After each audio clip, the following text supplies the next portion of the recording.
In week 2, we learned about gears. We also used different gear sizes to give us a mechanical advantage. Specifically for airplane 1C, we placed a large gear on the axle with the motor and a smaller gear on the axle with the propeller. Every time the large gear spun around once, the smaller axle spun around 3 times. Hence, the propeller spun faster than the motor. This week, we are going to do the opposite. We're going to put a smaller gear on the axle with the motor and a larger gear on the output axle. Why? What do you think will happen? Will it spin slower? Yes, it will. But by giving up speed, it makes it easier to spin the axle. It requires less torque. That means your motor basically has more power to push and move stuff, and we will need that in the ship that we are building this week. We will be using a special gear called a worm gear. If you look at it closely, it has a single tooth that wraps around the gear in a spiral pattern.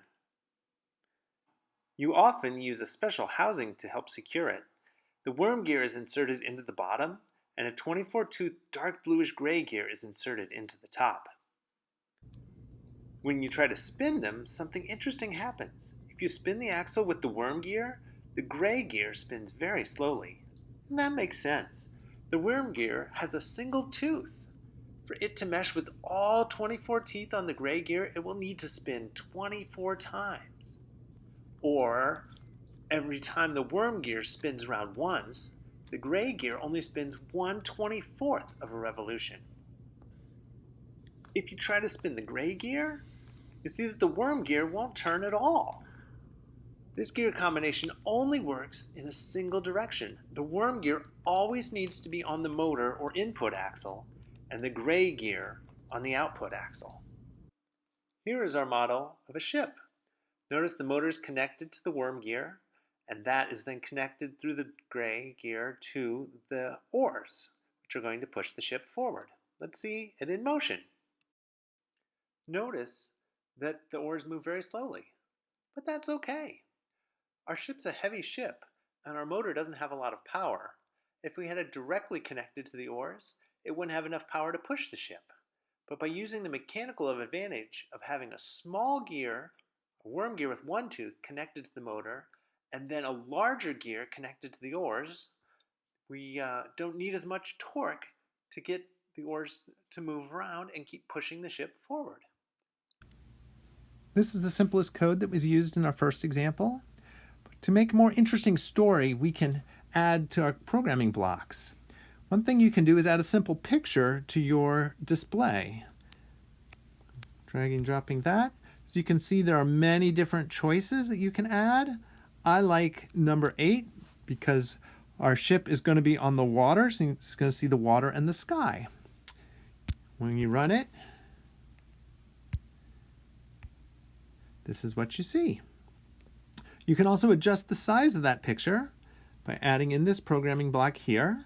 Right now it's set for the medium size, but if you tap it there so the arrows point out, you can get a much larger picture.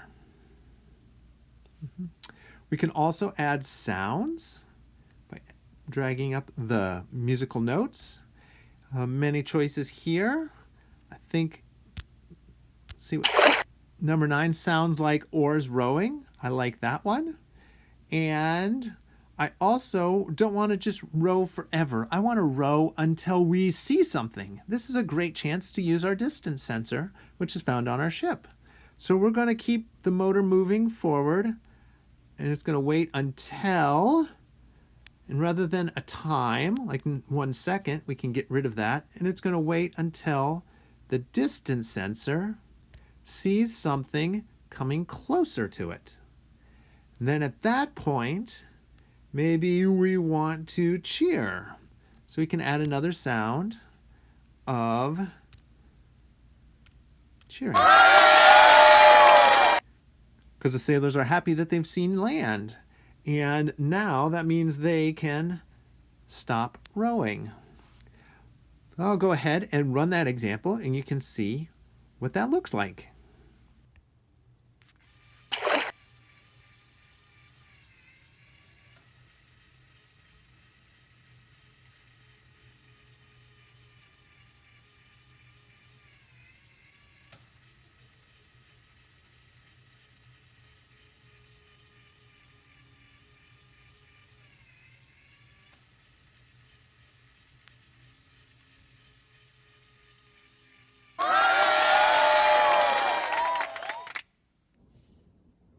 For this week, I would like you to tell a story with your LEGO creation.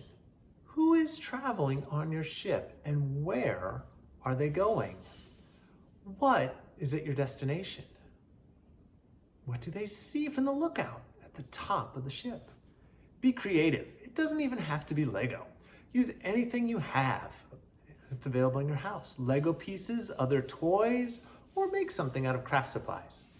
Take a video and upload it to our private Facebook group. I can't wait to see your creative expressions. Have fun.